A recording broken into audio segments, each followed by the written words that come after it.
I started this process of collecting tapes and recording what I got. Um, and if you listened to this before, I just sort of get through all the tapes I got, what I liked about them, and what I didn't. Um, but in between hauls, I do want to take deeper dives into particular albums through the lens of tapes and what an album 30, 40, 50 years ago meant at the time and how that experience is different now. And how an album recorded back then, um, now through remastering and Spotify frequencies and compressions and um, added bass and all that stuff that happens to an album when it gets reissued and put on different platforms, how it sounds different than its original release. So, what I want to do is look at old albums and give a retrospective of what they mean, um, how they sound, and just sort of a review of like great albums that maybe got lost over time or the sound got lost over time, that kind of thing. Um, Also, like the theory of albums change over time too. Um, they mean something different. And when you look back at an album and then you see the history from the time that's recorded to present day, um, you could possibly understand the album and what it means. Also, music is a breathing thing, so every album that comes out um, takes from earlier music and builds upon it. And when you listen to an album in 1988, um, you can get a sense of the 50s, 60s, and 70s, and even early 80s, or even music from 87, and you understand a little bit more where it comes from, and that building makes um, the album what it is. Um, so a lot of people, especially the older generation, will say like their music's generation is the best.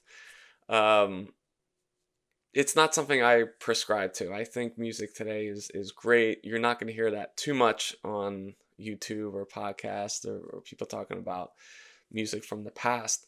But the music of the 20s, it is that natural build over time. So it's important to look back and listen to old music and figure out to enjoy it, but also figure out how it lives in history. So I'm gonna start with um, an album I picked up at Factory Records, a tape cassette. Um, Previous episode, I talked a little bit about Traveling Wilbury's Volume One, which is an album that I never listened to before or never really like listened to, if you know what I mean. You know, what I've been saying about tape cassettes is that you put it on and you live with it, you breathe with it, you understand it because you have to listen to every track. Even on vinyl, you could drop the needle wherever you want. But tape cassettes, like if it's an album, you have to listen to the album. And if you want to listen to Mrs. Robinson off of Bookend, you have to listen to two songs to get there, um, which really adds to the experience of what an album means. So when I say I haven't really listened to the Traveling Wilburys, I've heard the songs before, but I haven't lived with the songs. And I had a chance to really live with this album and discover things about it and look back at the history of what was going on at the time and these artists. So if you don't know, which you probably do know, but if you don't know, This is like the super group. We talk about Blind Faith being a Steve Winwood, Ginger Baker, Eric Clapton collaboration. Um, there's We Are the World that came out, and there's other little examples of groups coming together. But this is a super group. This is a USA Olympic team of music. It's a dream team of music. We have Bob Dylan, Jeff Lynne of Electric Light Orchestra, Tom Petty, Roy Orbison, and George Harrison. So these guys are pretty much the Mount Rushmore of rock, of classic rock. Um, you know, yes, there's probably bigger artists that came out of that. Bigger probably on the Beatles. You have Paul McCartney available at the time. But this blend of musicians really works out. And, the thing about the USA Olympic team is that they're not great at first. They almost lose to Serbia, right? You know, and that the reason why the USA basketball team struggles at first is they can't gel at first. It's just too many all-stars on the team.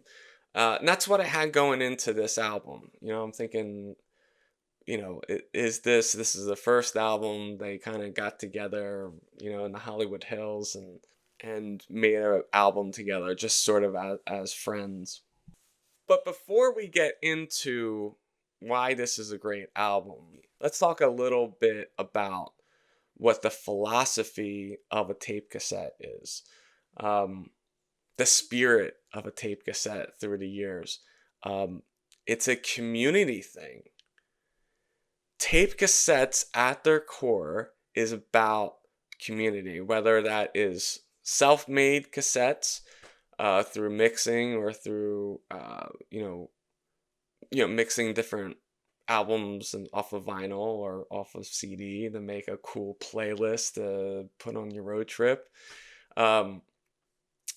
Whether it's the Grateful Dead fans recording on tape cassettes at concerts and trading those tape cassettes with other fans. And you see it in the hip hop world too.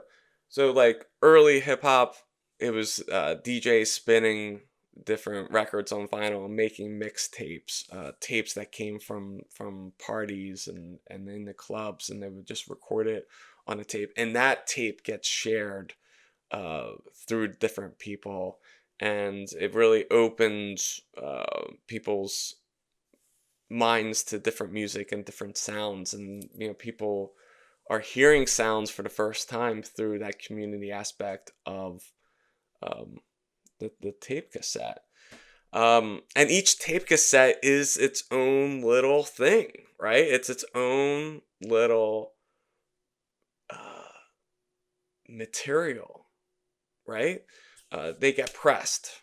They all sound the same when they're pressed. They're all on the little wrapping paper, that little plastic.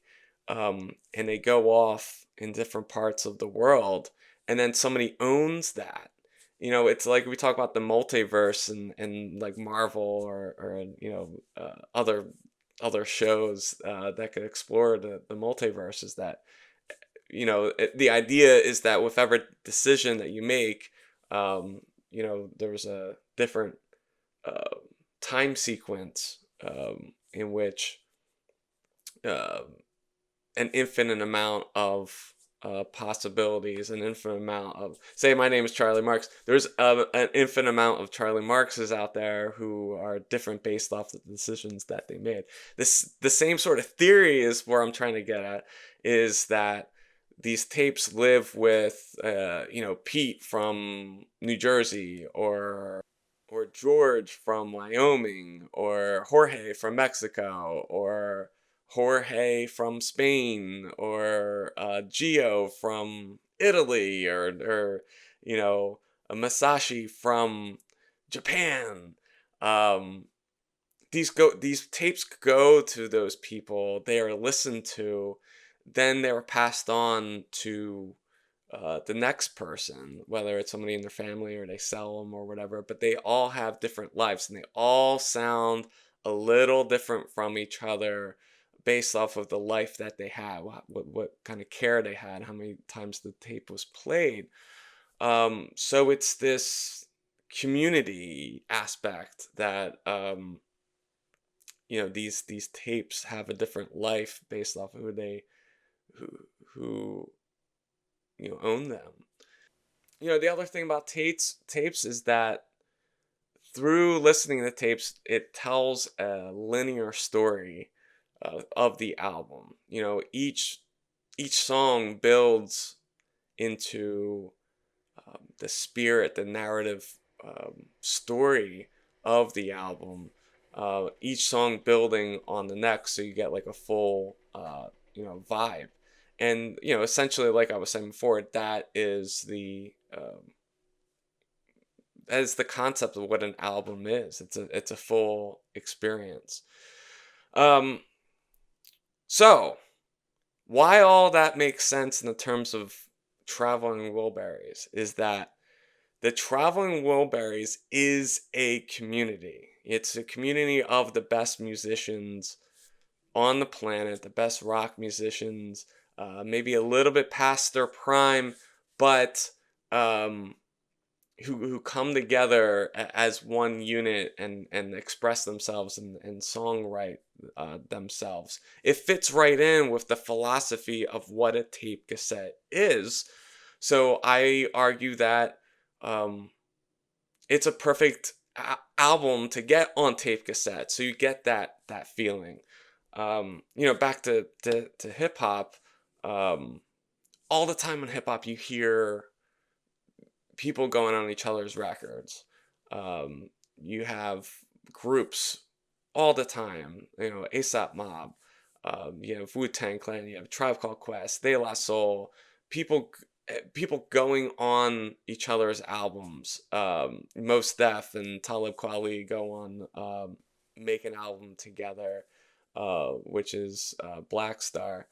So you see it all the time in rap music, but you don't see it in rock music. I would love to hear, Dave Grohl pop on a Pearl Jam record.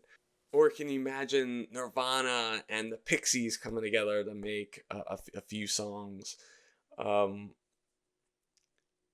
or Stone Temple Pilots and Jane's Addiction get together and they make a song together. Or Perry Farrell jumps on a Stone Temple Pilots song and him and Scott Weiland trade verses.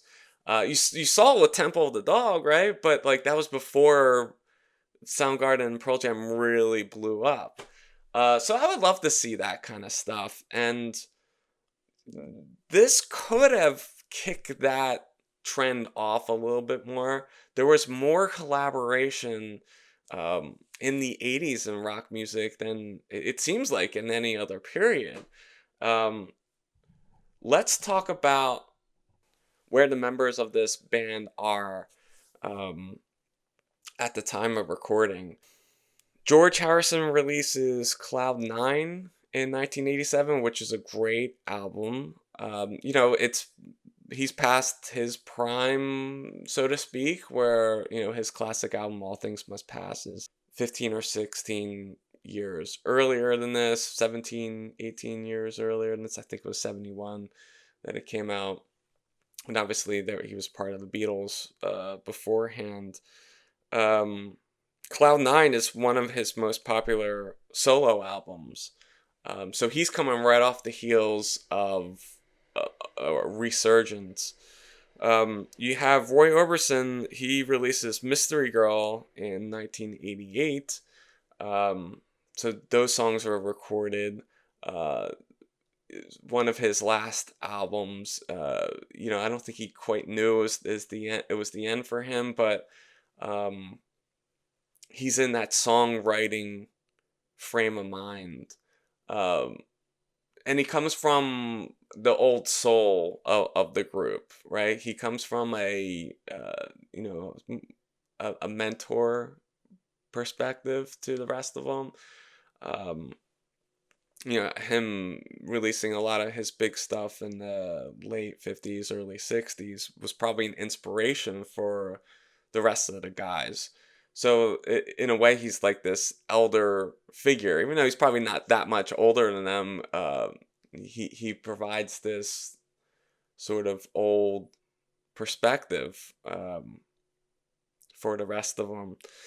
And then Tom Petty in '88 releases Full Moon Fever, which like explodes. This is, you know, probably one of the biggest pop stars of the late '80s, joining the people who inspired him the most.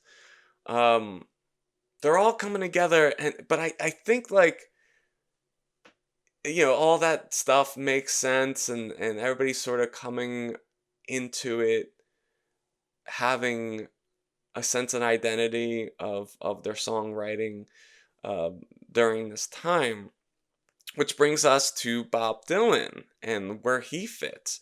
Bob Dylan's story in the '80s is very interesting. You know, you have the early '80s. He's coming off of his Christian phase, which was a swing and a miss, but you know, a self-expression that I do respect. Um, and he wanted to find something, you know, during those years that you know, from the outside doesn't look like he truly found it, because it was just a short window into his life. He comes out of that. He does Infidels, which has this reggae undertone to it, which is interesting, but it's a new path for him. Um, and then a couple other albums in the mid '80s that don't do well at all. I can't speak to like how great they are because I never really lived with them, but um, not heavy hitters in the '80s. Don't really impress a lot of people. In '85, he joins up with the ultimate super group of pop for one song, and that's We Are the World. But if you look at the documentary that's on Netflix, he sort of doesn't know where his place is within that context. Um, Around this time in '87, he collaborates with U2.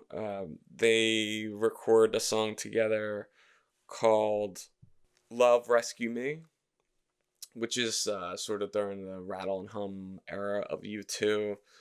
Um, he also tours with The Dead. They release an album of the tour. Uh, the album's not very good. It's not what you would expect when you have Bob Dylan and Jerry, you know, sort of in the same room. If you really look into the archive on library.org or archive.org, you can hear some of the demos from that tour, and they are way better than that album is. But up to this point, he's collaborating a little bit, but he's still trying to find his voice, right?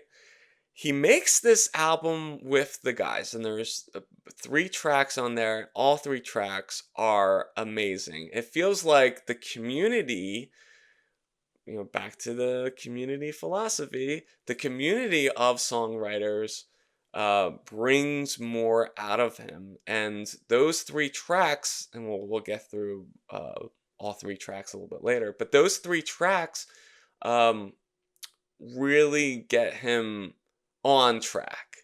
No pun intended. Um, the collaboration there uh, gets his juices rolling, and he knows he can't just phone this in because he's with Mount Rushmore. You know, he's with the heavy hitters of rock and roll. So he has to come in swinging, and I really do think he does. it invigorates life into his songwriting. And a couple years later, he releases "Oh Mercy," which becomes a huge album. Um, so, if you're looking at this linearly, and what we talked about at the top of the show being like every track, every album builds on the previous one, um, not just with the same artist, but like listening to other artists. An artist goes into a perspective of what was done in the past, and builds upon it. Um, this growth you can see in Dylan's discography and his history. So, um, if you're a fan of "Oh Mercy," you're probably a fan of "Traveling Wilburys," and to listen to this in a linear fashion, I think opens a lot of thoughts around Dylan's career. This album's also mainly produced by Jeff Lynne of ELO. Um, a lot of great material, a lot of the great songs off this. You can tell there's a lot of Jeff Lynne influence. You can tell he's the leader, he's the captain. And as a great captain, he really lifts up the other voices. There's not a ton of Jeff Lynne singing here. There's some backups, there's a couple leads here and there. But you feel Jeff Lynne in every song here, and it's a testament to who he is as an artist. When we talk about careers with Dylan, and Electric Light Orchestra phases out at this point. Jeff Lynne is mainly a producer here, and he's a little bit stalled out as well. And this brings to life like his musical chops. And when you hear the ELO albums beforehand, um, you can really hear the influence in these Traveling Wilburys songs. But through it's ELO songs, which are like atmospheric space rock mixed with pop music. It's just such a cool blend of song structure with their records. You have that mix with folk artists and pop songs through Tom Petty and George Harrison and Roy Orbison. You really hear the blend, and you really see his voice shine here. So let's do a track breakdown of what this album is. "Handle with Care" is the first song that they recorded. It's the thing that gets them all together. They do the full song, they write it together, they record it, and they listen to it, and they say, "We have something here. Like, we can keep this train rolling." Um, it laid the foundation for what this band is and what this album becomes. And it's great. George Harrison's voice is so warm and genuine in this song. He feels like, I don't know, like a father figure in this song. There's nostalgia in his voice. There's a warmth to his voice. Um, you know, you can hear this album when you listen to it on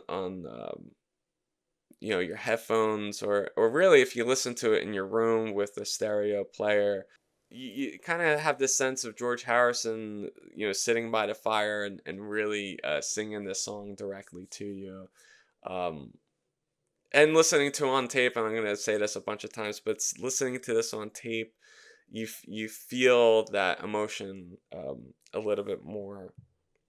Roy's voice has this also old-timey feel to it that gives this song a lot of character. Dylan's raspiness is a great blend. It kind of elevates the entire song here. and Tom Petty and Jeff Lynne's background vocals, you can hear a little bit more faintly. It's not as pronounced as the other three, but uh, it's such a great opening statement of like this band coming together as a unit, right? Dirty World is the second track, and this is the first Dylan track. It's a it's sequenced perfectly as the second track because it has this statement of like, hey, we got Bob Dylan and Dylan is cooking, and you're gonna listen to it right up front, and we're gonna prove to you that Dylan is still of the top songwriters of all time, because this song is so fun and has that classic nonsensical type lyrics, from, you remember Bob Dylan's Dream, I think that's what it's called, off of bringing it all back home. And it's a lot of his songs from the later 60s, mid to later 60s, um, being very poignant, but like some other tracks just being nonsensical lyrics that sort of make sense, that sort of paint a picture. And if anybody else really sang them, maybe they wouldn't make as much sense. But with Dylan singing this like nonsensical, uh, these lyrics, these silly lyrics, you feel it more, because Dylan has earned our trust as a lyricist, and you can sort of think that he's singing this ironically, or with tongue in cheek, but then at the other sense is like he won't say that it's tongue in cheek. Dylan is such an interesting historical character. You know, you gotta love him. You gotta respect him. Even if you don't like his voice, I love his voice. But um, you know what I like about this song though is that you can feel the elevation of the other artist, making this song great. If Dylan recorded this song on an album by himself, you have to ask, would this song be as good as it is? Would this song be a standout song, or would it just not move the needle? And I argue this collaboration brought this song to life. This Jeff Lynne production, where you hear the horns harmonize the same way as the vocals, um, brings this song to a different level. Um, Everything in this song just works together. It feels like it's just this concisive unit. Um, and there's no question why this song is second in that, because it continues the same sort of foundation that Handle with Care started. Rattled, the third track, it's a rockabilly track, a Jeff Lynne classic. I think this song would have been so fun for the rest of the guys to play on. Um, this is the type of music they all sort of grew up with. And then having Roy Orbison there to like play on it with them, I bet you this was just a dream come true with this group. Um, it's a fun song. It's a great third song because, that foundation continues, of course, but it's still a little different than the first two tracks. Also, the guitar work on this is so cool. The strumming pattern, it feels right. It feels energetic. You could feel the energy that they had in the studio making this album. Listening to this on tape shines because it has this Bo Diddley feel to it. It has this sort of old school production to it that that you feel a little bit more listening to it on tape cassette. The fourth track, number 4, is Last Night. The harmonies come out even more. This song sounds like Dirty World. It feels the same as track 2, but the sequencing is so great for this album that you have rattled in between these two songs. And if Last Night and Dirty World were back to back, I think you would get a sense of the same trick repeated. But you put rattled in between both of them, and you're happy to go back to this song.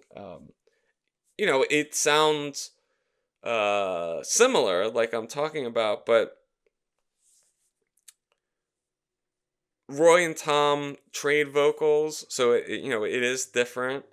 The other guys are doing harmony in the same way. Um, the guys are doing harmony, and in the same way that the horns sort of complement the harmonies, the vocal harmonies.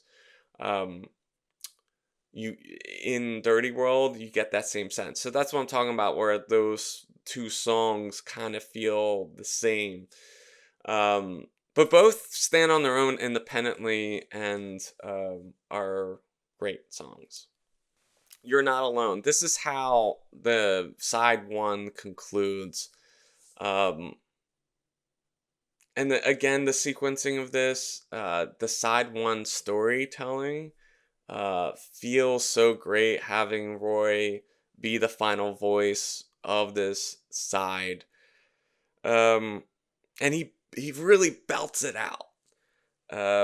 He's showing at near to the end of his life, even though it is a relatively short life, him dying in the 50s, he still has it, and he's still giving it his all, and that could be a result of playing with this group. But I think the other guys had a sense of pride in showing Roy off here. You get a sense that they just have so much respect for Roy here. It also has a classic Jeff Lynne production to it. It makes this like sort of generic folk song just have so much life and really get out into outer space and really give it this huge world. It's this small, somewhat small. It's a somewhat small concept that gets huge with the Jeff Lynne production. It's a song that feels like it's in the ELO universe. It also shows how these guys really took the best parts of each one of their own songwriting capabilities and blends them together. So another great pop song, a great fun song. It concludes the side, and what you'll notice about this side is that it's all love songs. Each one has a love concept to them, falling in love, the perspective of love in different ways, and it feels like a happy side, which when we're talking about the sequencing makes it really interesting, because you flip the tape over and it's still Traveling Wilburys, but it's a whole different feel. It kicks off with the song Congratulations, which is a breakup song. So you're starting side 2 with a breakup song. You have all these love songs, 5 love songs in a row. You let it breathe because it's a tape. You let the tape finish off. Yeah, it's like a minute or whatever it is. You flip it over. Maybe you take some time. Maybe you waited a little bit before you flip it over. But you flip that thing over, and the very first song is a is a breakup song and sets the tone for side two. Um, I think that the tape aspect of this, when you listen to this on tape cassette, Bob Dylan's raspiness is a little bit more pronounced than if you were to listen to this on another form, especially on streaming. Um, his raspiness mixed with the certain compression of the tape um, gives the song a lot more character and makes the song feel more personal. Um, I don't particularly love the chorus here.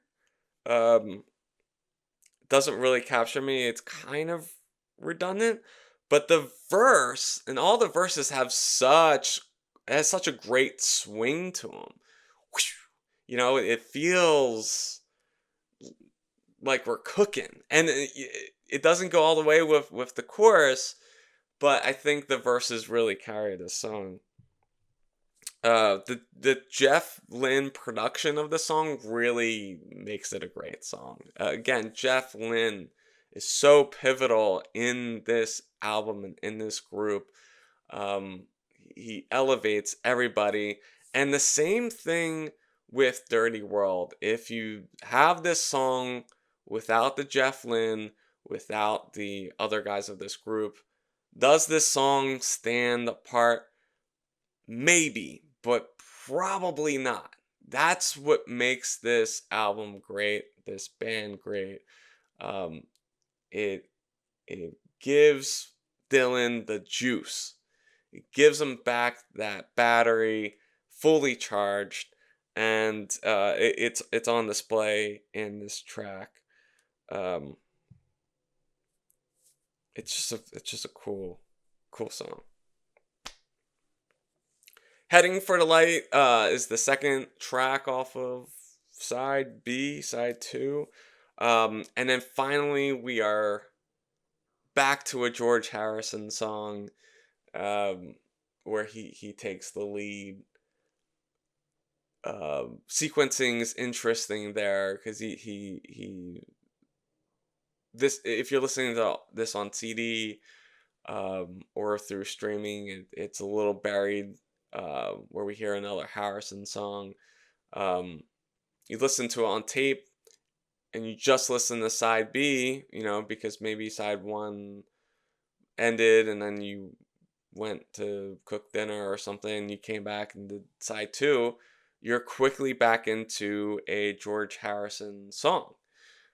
So that experience as a listener is different on tape. We're always going back to why albums are better or at least different and a different experience when they're on tape. It's the whole point of our discussion here.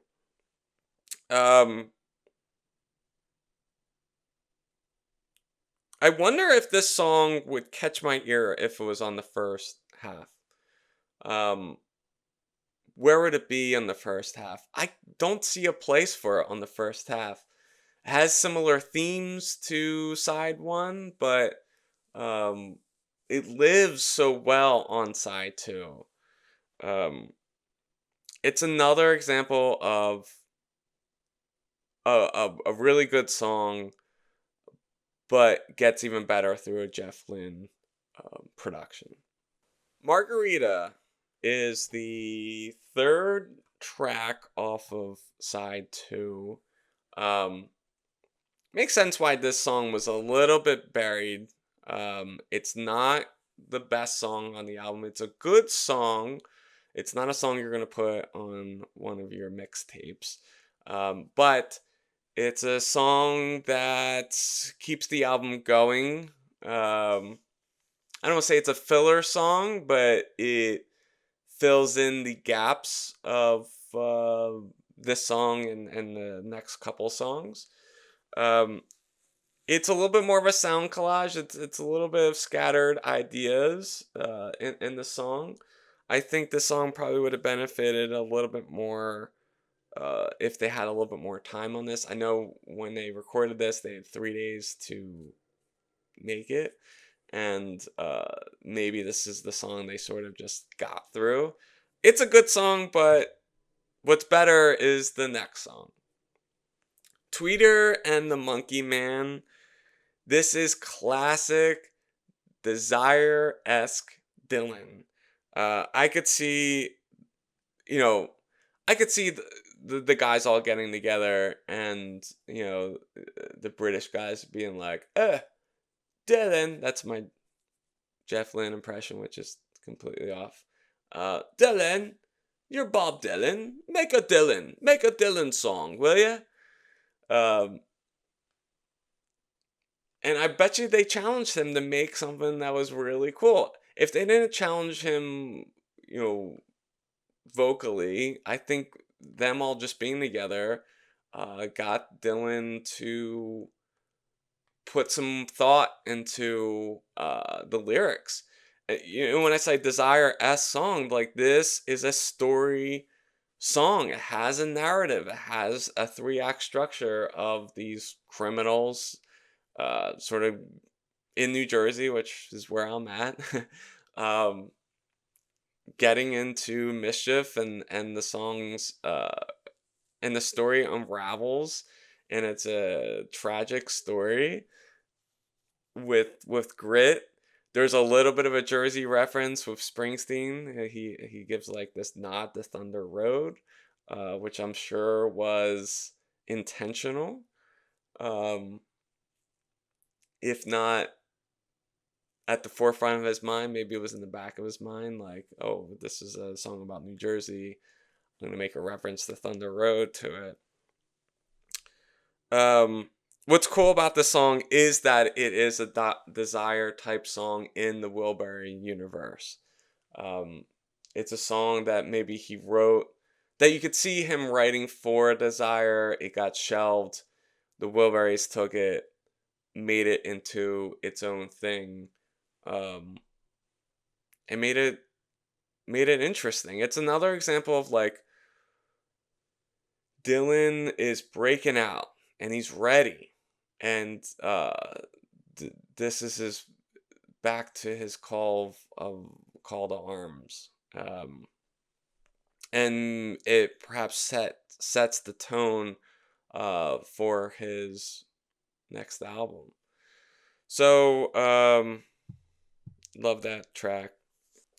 End of the Line is a storybook ending to this album. Classic. Great. It was the second single that came out. It's a this song is a gift to all the music these artists have played together on this album, but independently, all by themselves. It's a combo of voices from people who have lived a life in music. That sounds ridiculous to say out loud, but there is some truth to songs coming together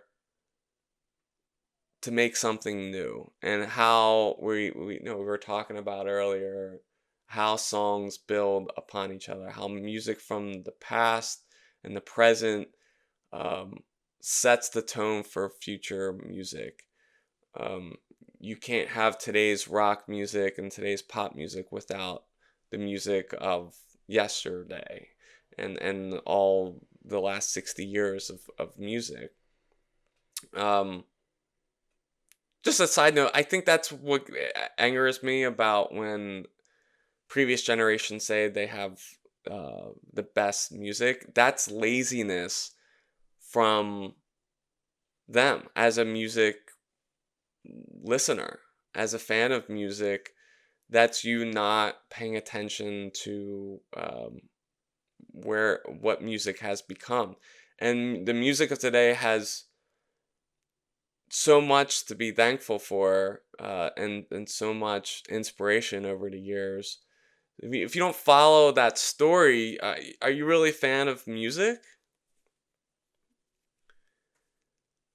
Wouldn't you want to see the progression of music? And maybe it doesn't catch your ear at first, but if you're not willing to live with an album or with a new song or with a new uh, way of creating music, like you're doing yourself a great disservice. But back to the song, um, this shows us a reflection of who these guys are at this particular time based off of their own history. It's a philosophical way of looking at the song, but when you listen to it, I think, maybe you come up with the same conclusion. What's really kind of cool about this song is that it's the last song, and Tom Petty is the primary voice of this. And what it's saying to me is that it's sort of this passing of the torch to Tom Petty. Tom Petty being the youngest member of this group, having been inspired by all these guys at some point in his life. Um, these guys saying, like, this last track is a Tom Petty track, and Tom Petty is one of us, but Tom Petty is also the future. Um, it's what they're saying at that very moment. Now, Tom Petty has some great records that come out in the 90s. Um, and in the later 80s after this. Um, this is a great song to feel in the middle of his career. And it's also a beautiful way for Roy to go out. Um, it's such a romantic concept, this song. Um, with all the other stars by his side, he's living in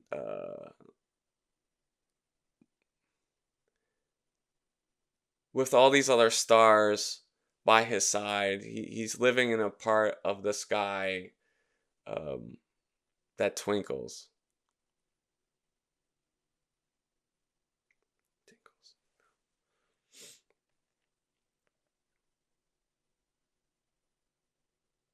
It's so romantic for this song to be, Roy's last, uh, one of his last statements, because he has his friends by his side, and you want to go out with the people that you love the most or admire the most, and as musicians, you feel the love there.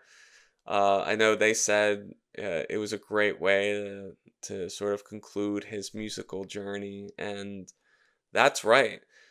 There's a lot of emotion to this song. It's a great song to finish it. The end of the line means so much. The music videos takes place on a train. You have this folksy Boxcar Willie feel to it, um, and the entendre of end of the line being this is the last stop, metaphorically and physically.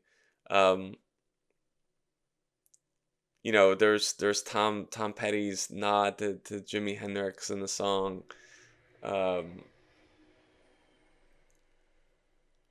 you know, Sort of a nod to the past, and maybe some what could have been this in rock music. It's a great way to go out. I've just talked forever about this song. I've talked about more about this song than any of my cassette hauls. I just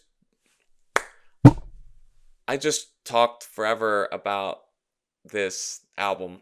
I didn't realize I was going to talk so much about it. I talked more about this one album than I did any of my, tape hauls. Um, but I do want to finish off of like back to the collaboration, and who would be in the Traveling Wilburys of today. I would love to hear what you have to say about it. But if Traveling Wilburys were to assemble in a whole different form with a whole different cast of characters in 2024, who would you pick with it? And you gotta realize they have to blend the same way these guys blended before. I think there's two options for me. There's some crossover of the two options. Um, I think you put Eddie Vedder, Jeff Tweedy, Adrian Lechner, Adam Granit, Adam Granichel, and Bruce Springsteen. Put them all together. You know, you have Adam and Adrian as like the new voices of rock. You have Tweety and Vedder, who've been around forever and are great songwriters and great collaborators. And then you have Springsteen putting them all together. I wonder what Springsteen would sound like if he was on this album. It would be interesting, you know, Springsteen being was named the new Dylan back in the early '70s. So like pairing him up with Dylan, like what would it sound like? You also think like what would it sound like with Paul McCartney or Paul Simon? Um, what how this would be different, but I like to think this was the perfect mix of people to be on this album. And when I think of 2024, I think that would be a great, you know, you have Eddie Vedder with his voice, his commanding voice. You have Jeff Tweedy and Adrian Lechner with their great songwriting, their folk songwriting. You have Adam with his the way he makes songs and his song structure of creating tension within songwriting. I think would really lend a lot to the other musicians. Uh, Imagine like the other him being like the Jeff Lynne, you know, character where he's guiding the songwriting out of those guys, and then you have Springsteen just probably bringing in his songwriting, but being there to really give it the character it needs to get. I think it'd be great. I think if you would do a like here's a like a alternative lineup. So I have that as my all-star cast, but another version of Traveling Wilbury's 2024, I would say Michael Stipe, and Bono. REM and U2 always the songwriting always sort of gets compared. U2 being a little bit bigger, but still both of them sort of coming out of this post-punk movement of the early 80s. I think that'd be great. You add Eddie Vedder again to it. Eddie Vedder has a great rendition of One that's available on YouTube, where Bono and Edge are looking at him at the just some sort of award. I think it's the Mark Twain Awards. I think you put Springsteen in there and you put Adam back in there, and that's a great group. Adam I seeing being a great producer of those guys. You know, uh,